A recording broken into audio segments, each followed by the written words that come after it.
right. Okay, so excited to be here. Thanks for being here. I'm excited to hear the stories from these kids. We're going to break it up is how we're going to do it, where one kid just has each day.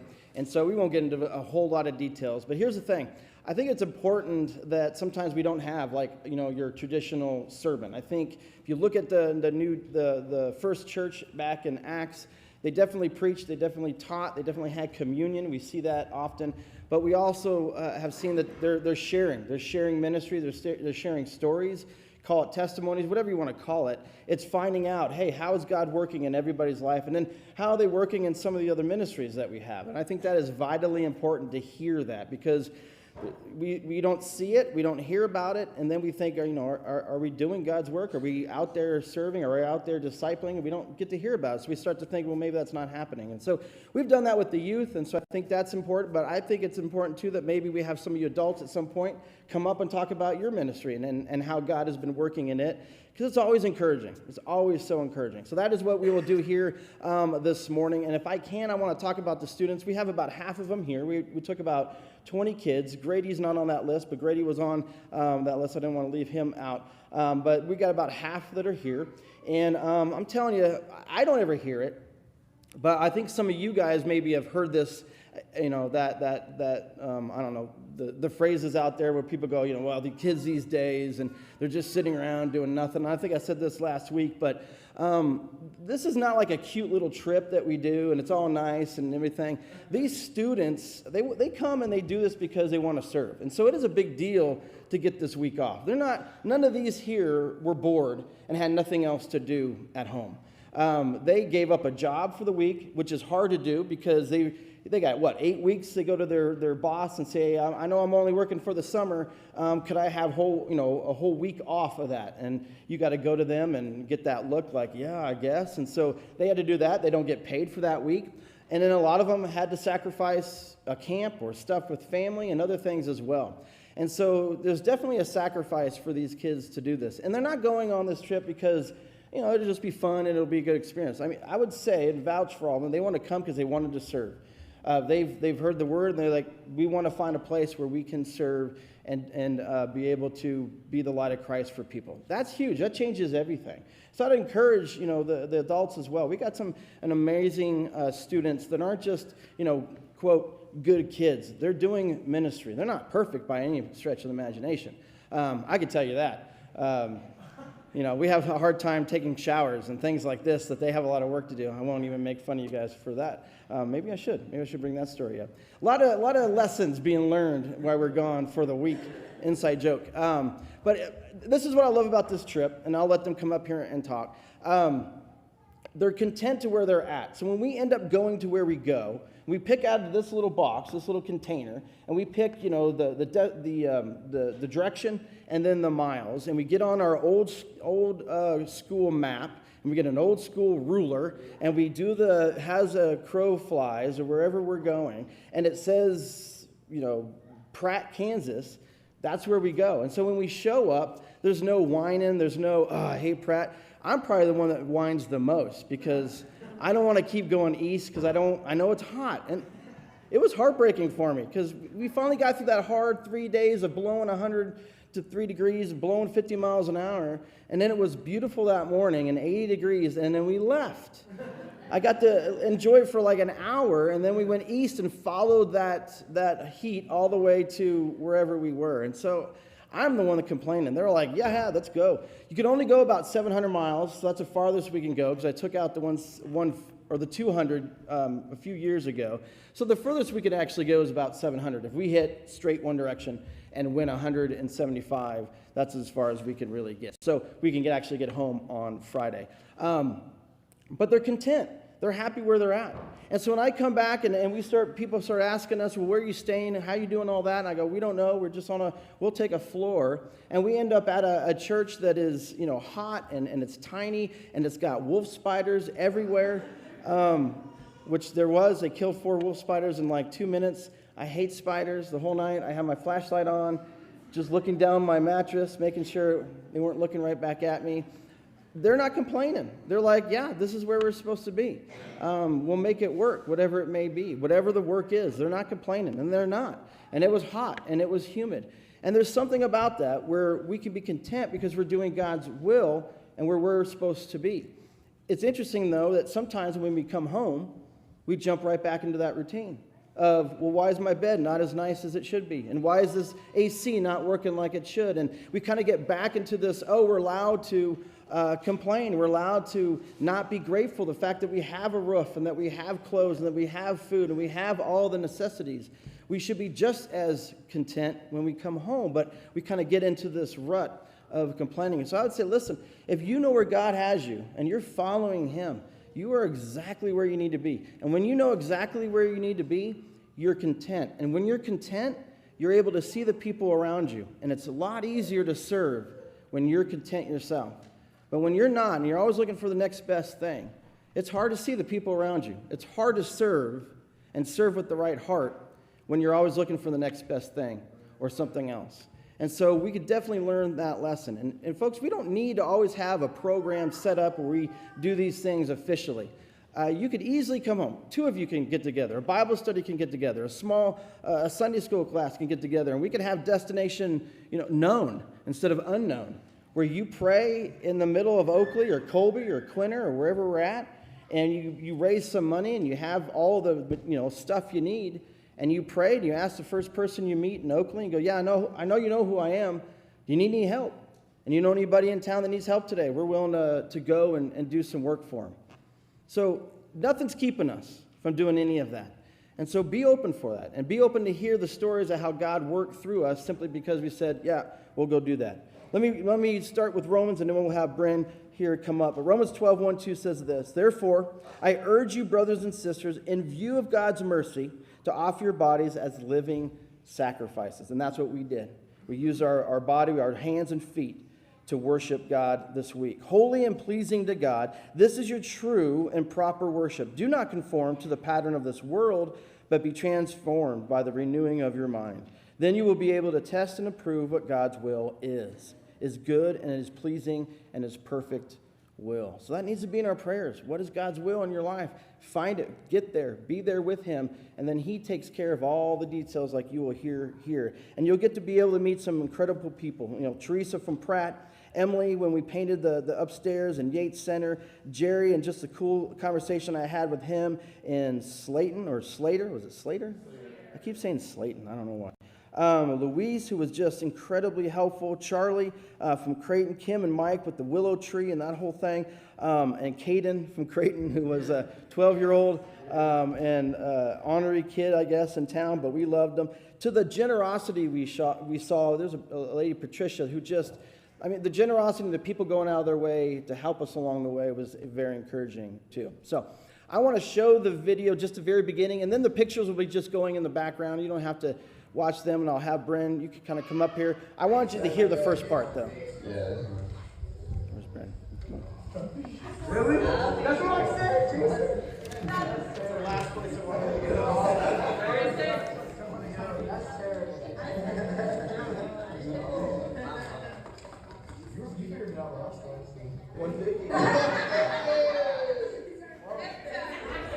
I'm real happy. All right, so Bren's going to come up and talk about the first day when we ended up in Pratt. Okay, so the first day we went 150 miles southeast to Pratt, and the first place we went, we kind of asked around. Dylan got out at Main Street and kind of asked around. It seemed like forever before we found somebody to help. It was probably 45 minutes. And we went to the courthouse and ate lunch.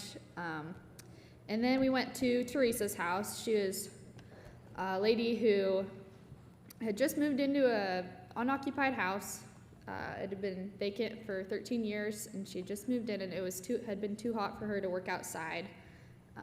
She had a Chihuahua puppy she carried around, and so we trimmed her bushes and mowed her lawn, and then we went and found Mercedes. She was another lady, and we did some more yard work for her. And then there was like a 5-minute thunderstorm, and it just kind of poured on us for about 5 minutes. So we got cooled off, and then one of the mowers quit working and didn't work right all week. And then Destiny was the next lady we went to. She was probably early 30s. She worked at Walmart and she loved music. She told us she had thought about auditioning for The Voice. We did yard work for her, and she had like 3 plants that she liked to take care of, but couldn't get to them because she was allergic to her grass. So we took care of her lawn so that she could get to her plants that she loved. Then a couple kids helped a family unload a moving truck as they were walking by. And then some more kids helped Ava from the flower shop, and they helped her take down a branch. And then she tried to pay Eli and Brogan, so they snuck the money back into her office. She probably thought she was getting robbed or something. And then from what I hear, a few of the boys got sent to build a park bench, and Levi, Eli, Corbin, and Brogan really struggled to build that bench. And then we stayed at Elliot's grandparents' house, the Starks. They had 2 big dogs and kittens and lots of chickens, so that was a lot of fun.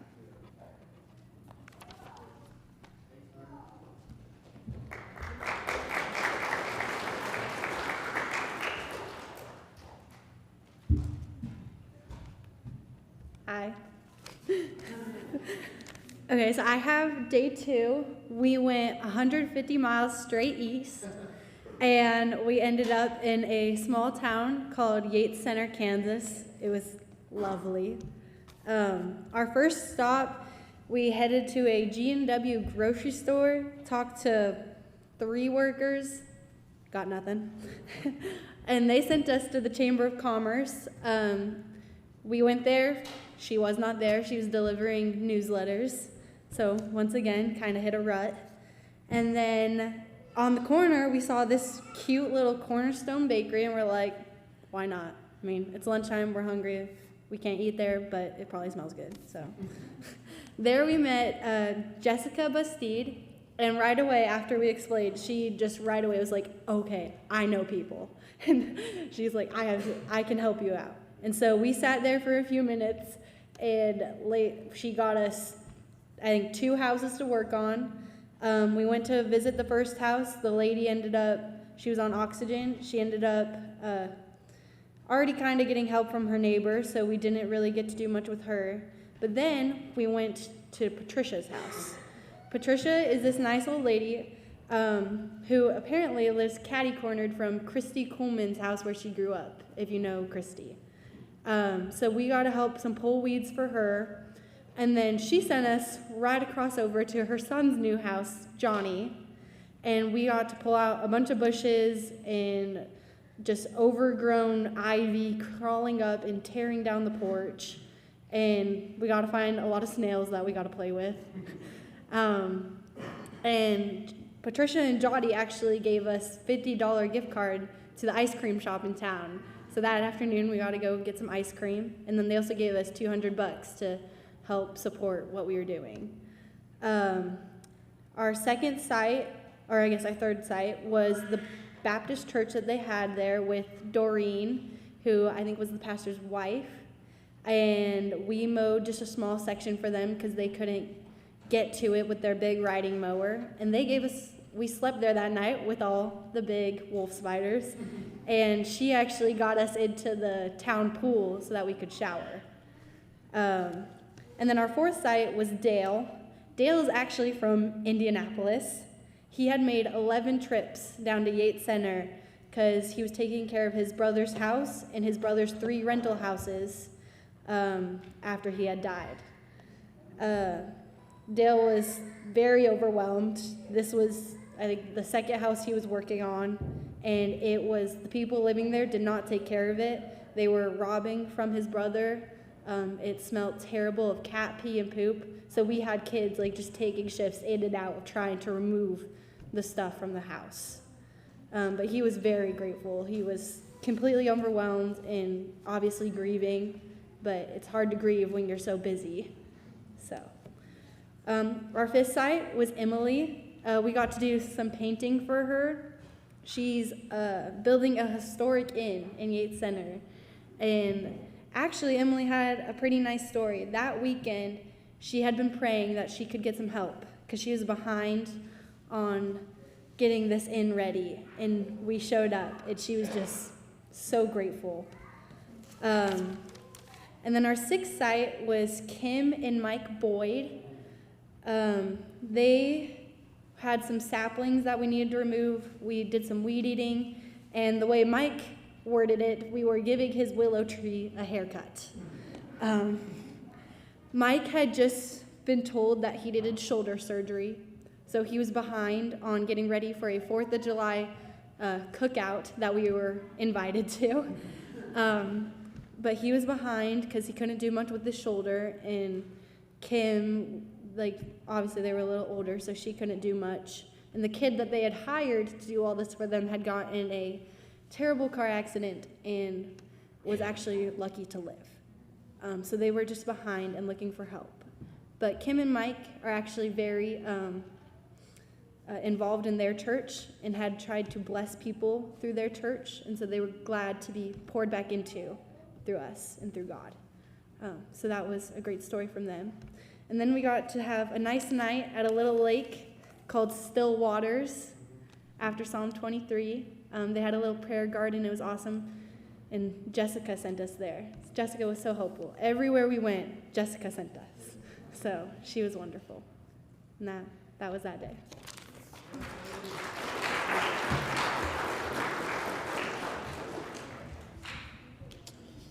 Good morning, everyone.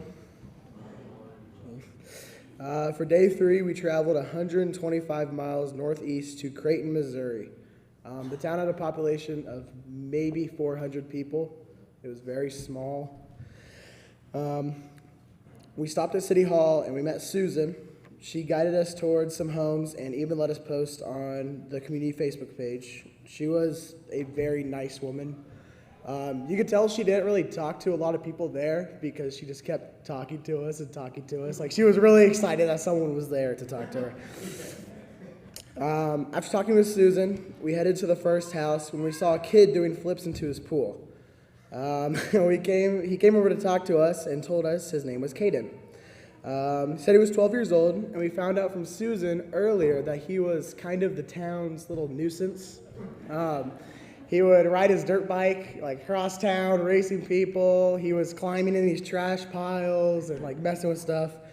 But he was a cool kid. He turned out to be really helpful. He would help us to find our way around town. He would actually jump in quite a bit and to help us do the work, which is really cool to see. So we stopped at Charles' house first. Learned he was a war vet in Vietnam. His yard had a lot of trash and was very overgrown.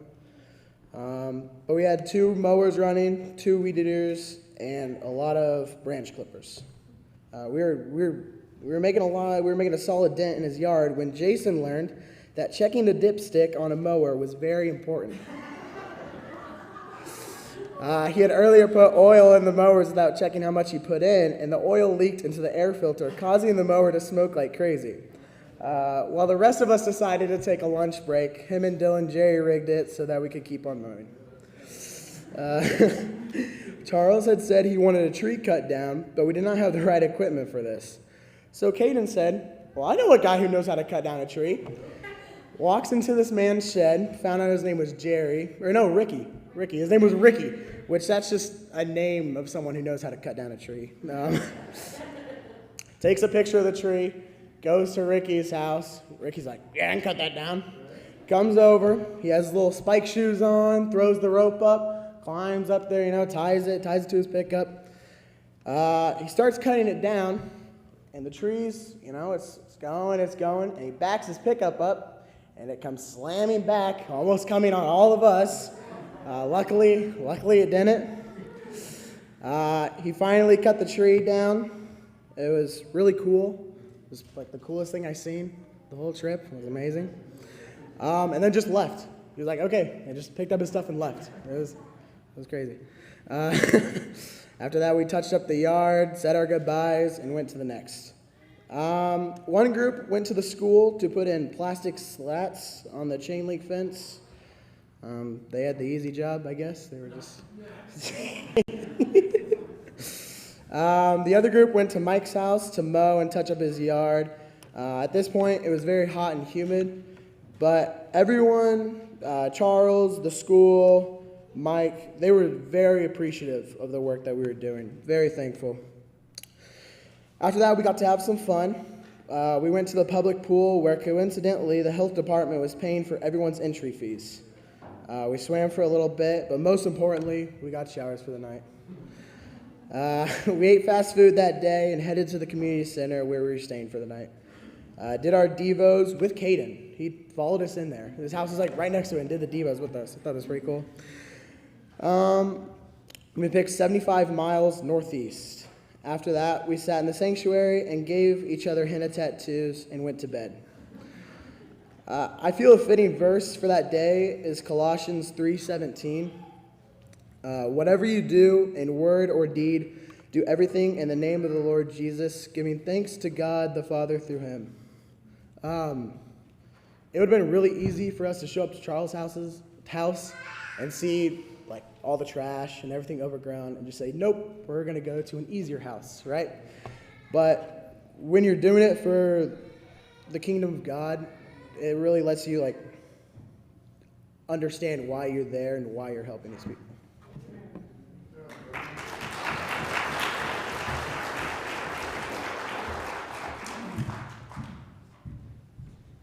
All right, I don't know if I can be as funny as Brogan, but here we go. Our fourth day, we also went northeast. We went 75 miles. We went to Slater, Missouri. We had 3 projects that day. One was our main one. You can see us scrubbing floors right there. The first house we went to, a small group of us, 5 people I think went. They went and mowed a yard for this lady. We didn't really catch her name. She was kind of skeptical of us. She wasn't very comfortable with us, really, but she was very grateful. They mowed her lawn, and then I think they moved on to the senior center. I think Miley said the lady they talked to was Miss Ann. They'd sent her there, and crazy enough, they weed-eated, and these people were very grateful because they had an event the next day. So we got invited to 2 4th of July celebrations. So then the last place we went was this super beautiful on the outside duplex. It was massive. It had a basement and 2 apartments and then an upstairs and then an attic. The previous owner had 5 rental houses, I believe, and had left them all vacant. And so this house had been taken over by cats. It was a cat village. This mom and her family had bought this duplex for very low, barely what you can ask for a house. You would not expect on the outside. The outside was beautiful. This house, it was magnificent on the outside. But since it was taken over by cats, you can imagine. Brogan's words, and I quote because we got there later, were, "Oh no, Hallie's wearing a mask." And we thought that we thought Brogan was funny, of course, because it's Brogan. And we walked into that house, and we quickly realized that yes, the family that took over, her name was Ilya, I believe, and she had a son named Asher, and then their family had come and helped, and his name was Jason, and his daughters were Shauna and Allison. So that was kind of funny. And then I don't remember which daughter, but she called Jason with hair, even though that's her dad. But she called Jason with hair, because the other one was a bigger baldy guy. So that was quite interesting. The girls and the family were also very involved with helping us with that house. There was a lot of work that needed done in that house. We could have been there for probably the whole week if we wanted to. When you walked in, it was very unbearable to the smell. And if you went upstairs, you quickly probably came down. Thanks to Jocelyn, Elliot, and Stacia for being able to clean those stairs. And in Eli also. The stairs were covered in layers and layers of cat feces. The one side they had already had mostly cleared out, and we scrubbed the floors from like cat stains, and the windows, we cleaned the windows and scrubbed the walls, and we just kind of made that side livable because I do believe that family had to move into that one side very soon. They may have even had to stay that night.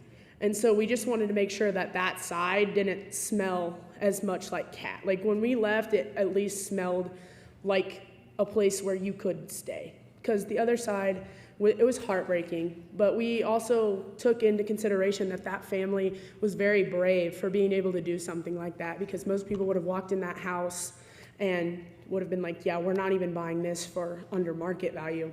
I think what's really impressive is when we decided to walk home that day. We walked blocks so that we didn't make the van smell like us. And I didn't realize until after we showered how crazy it was that God let us do that, because like I said, that house was an unbearable smell. We all simultaneously agreed that none of us really want cats anymore. So that house, it was crazy because, like Brogan had said, like we could have walked in that house and, like Brogan said earlier, just said no. Like we could have just looked at Jason and Dylan and been like, this is the craziest thing you've ever made us do ever. And that is really saying something coming from Jason. So we walked in that house and we just knew that this is what we were supposed to do. In several videos, you can hear Jason go outside, get a drink, take off your mask, like really encouraging us just to keep fighting and keep going. And that day, we didn't even want to do anything fun. We just wanted to take a shower, which thankfully we got that day. That would have been the worst day to have bucket showers. The man you can see in that photo, his name was Jerry. He was an associate pastor, and the crazy thing about him is he's only in Slater for 2 days a week. And so we caught him on one of the days he was there, and we were very thankful. His house was, it was cool. It had blow-up, like, furniture, like air mattress furniture. It was very nice. We just settled for him to be able to stay there 2 days. He had 3 working showers. Well, the boys didn't think it was working. Shower curtain, ask Jason about that. And we were very thankful to get to stay at his place. He reminded me of Jason. He was funny and could take a joke, but he also was serious when he needed to be, and he was very sweet and welcoming, and he also cooked us breakfast. I was not tired of cereal, but I was very grateful that we got a breakfast that morning.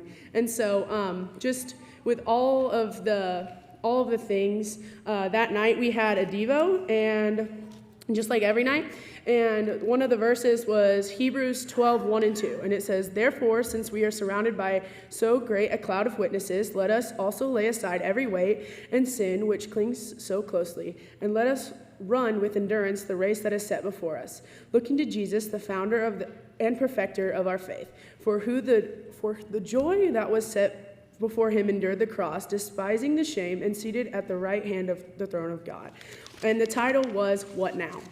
So after all of the week, we were really sitting down on our last Devo and talking about everything. And the 2 main things we got from all of the week was patience, which some days we struggled with, but we got through it, and just really like, what were we here for?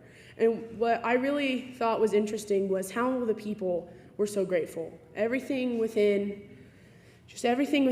what we did, you could tell that these people were so surprised that people from Kansas come and help them. And that night we went to Gary's Diner, and the workers were like so infatuated. So you would think that we were celebrities to them because they found our Facebook page and like, whoa, is this you guys? And so I just wanted to let it be known that those people were literally a godsend to us too, because we could not have had more encouragement throughout the whole week. So that was our last day, and I feel like it was really a good day that tied everything together. So that was Slater.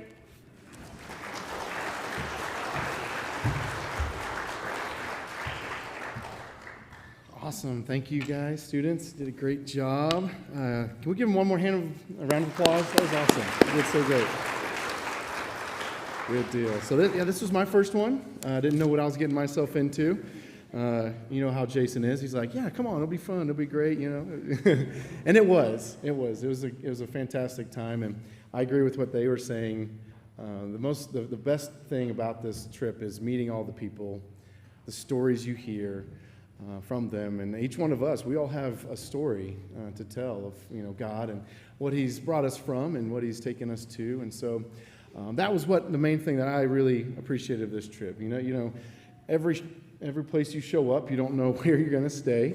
You don't know if you're going to be able to shower that night. And you just kind of have to figure it out. And the way that God just orchestrates all of it is so beautiful. And it's so great and it's so encouraging. So just to end our time, going through the trip, I'm just going to kind of quickly go through some of the devotions that we did each night, just to kind of share what we're doing. You know, Jason talked about we're there to serve, and that's absolutely true. We are trying to serve the people in the community. We're trying to serve others, but we're also trying to grow in our faith as well. I like to call it faith with feet. We're trying to put our faith into action, and so each devotion kind of carried a question each day. It was those, I call them the W questions. It was the why, who, where, and what now. And so the first question on the Devo that I asked the students is, why are you here? Because I think it's an important question, and even for us as adults in the congregation, why are we here? What are we doing? Where are we at with our walk? And so our first night in Pratt, we asked that question of why. Why are they going to spend a week of their summer giving up comforts, going and serving these people we might never meet again? And so we considered the verse, Galatians 5:13 and 14, and it says, "For you are called to freedom, brothers. Only do not use your freedom as an opportunity for the flesh, but through love serve one another. For the whole law is fulfilled in one word, you shall love your neighbor as yourself." And so your neighbor is not only the person next to you, it can be communities away. It's people that you can show love to on a daily basis. So yes, we were there to serve, but we are also there to be shaped by God into people who reflect His love in action. It's a reminder of our why is bigger than us. It's about being part of God's mission. I love that Brogan mentioned, God's kingdom. It's bigger than all of us, right? So day 2, we asked the question, who are we? So first we got, why are we here? And then the next one is, who are we? A lot of times we begin that question of who we are with like our name, occupation, where we're from, our hobbies, things of that nature. But the question really is about our identity. Who are we really?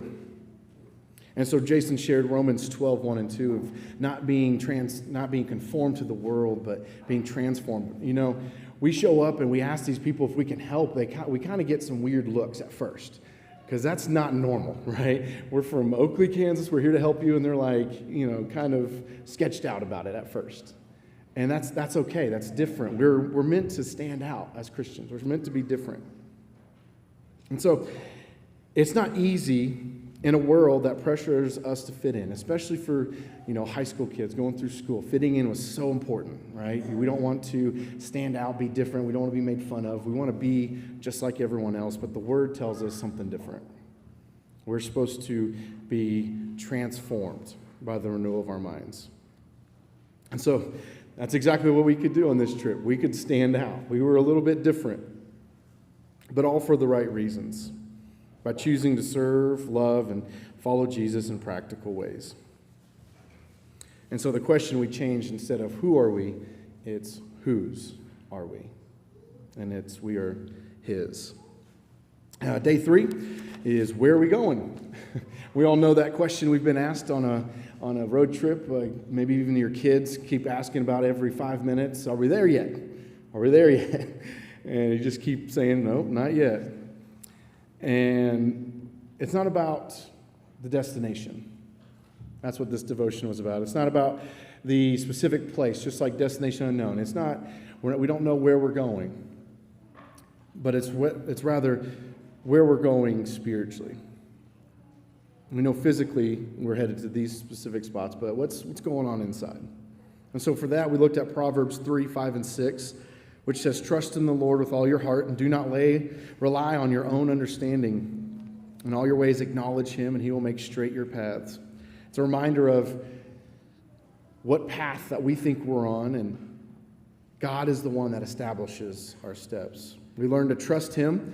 We had to. We didn't know where we were staying, what was going to happen that day, so we had to trust him. We learned to trust him with his plans because it's not always clear. It's not always clear where we are headed, and it rarely goes exactly how we expect, but God is directing us, and he has a great plan for us, one filled with peace and purpose. And lastly, day 4 is what now? And some of them hit on a little bit. Jason did too. It's easy to come back from a trip like this and just get back into the same routine. Go back into the same complaining or expectations for what you have. So what do you do now? What do you do with these experiences is what I was challenging the students with. It's easy when you're on mission or at camp to really rely on God, trust in him, and do what you need to do. But when you return from that, what do you do? And so we looked at Hebrews 12, 1 and 2. Surrounded by the witnesses, Jesus is the founder, perfecter of our faith. So we don't leave our faith behind at the mission site.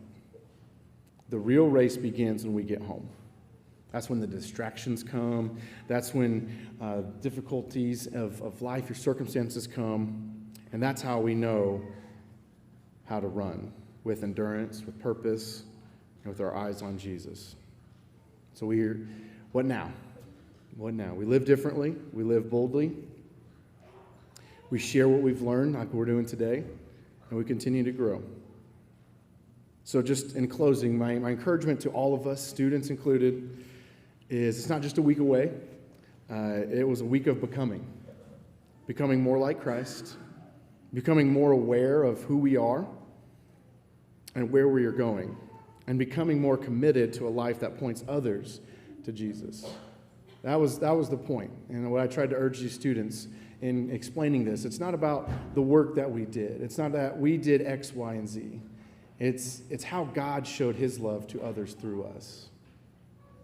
And that doesn't have to stop here. And that doesn't have to be just the youth going on mission. As Jason put this morning, it can be all of us here that we can share that love of Jesus with others. So just please continue to pray for our youth, that they're going to carry these truths back into their everyday lives through this week. I know summer can be filled with lots of stuff, things, activities, camps that they're going to. But continue to pray that they can carry these truths and apply it to their lives. And to the students, I'm just so proud of you guys. It was amazing to watch you guys work. You guys just never, like Jason was saying, didn't complain. You always jumped right in. And it's such an encouragement just to me in my walk of how you guys were living it out. But this is just the beginning. Keep asking the big questions, students, and trust that God is always working on the answers. So I'm going to pray, and then I think we'll have one more song. Dear Heavenly Father, we just thank you for crazy trips like Destination Unknown. We thank you for calling us to walk in obedience, even though we may not know exactly what that looks like. But God, I just pray that each and every person in this room, whatever you're calling them to, whether that's to start a Bible study, to reach out to that person, to finally forgive someone, to maybe finally trusting in you for the first time. Lord, whatever that step is, I pray that they take it. You may not know the destination, you may not know the end result, but God, you just call them to take a step, that you will guide them and you will direct their steps. We just thank you for this time. We thank you for allowing us to be a light. I pray that this can be an encouragement to someone today. In Jesus' name I pray. Amen.